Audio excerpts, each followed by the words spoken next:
Toa Nuva blog, Chapter 9.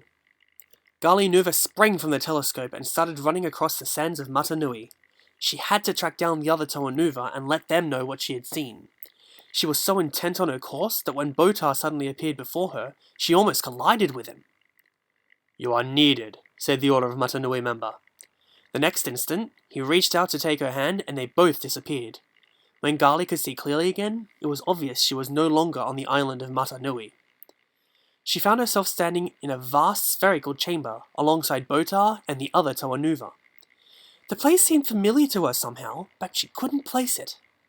Then the shadows in the chamber seemed to grow deeper, and a female voice filled the room. "You have done well, Toa," said the voice. "You have justified the Order of Matanui's faith in you. That is why we have brought you here, to Daxia, to see the fruits of your labors." A light shone down from above on what looked like a power cradle of some kind. A massive warrior, easily 9 feet in height, walked up to it carrying the staff of Artaka. That alone was a surprise, since Gali and the others thought the Brotherhood of Makuta had the staff. Even more shocking was what happened next. The warrior placed the staff in a niche on the cradle, and the artifact began to glow and hum.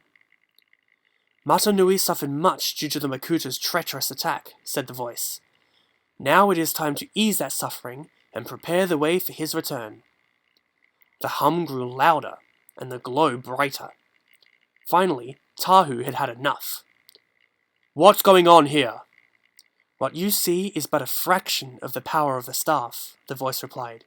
"Even now, its energies are reaching out from Metru to the southern islands, undoing the damage that was done by Matanui's fall. Chasms are sealed, buildings restored to glory, mountains rise, and the rivers flow once more. And when your fellow heroes sever the cord that binds Voyonui to Marinui, it too will be restored to where it belongs, and the hole it made sealed behind it." "That one stick can do all that?" asked Pohatu. "And more," said the voice. "Its only limitation is that it cannot reach into the universe core and heal the damage there, for the walls of that place are too well shielded. But what it can do, it will do." Gali had a thought.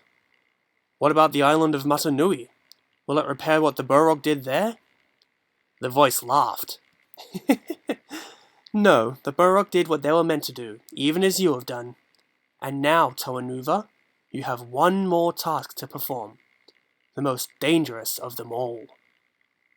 To be continued.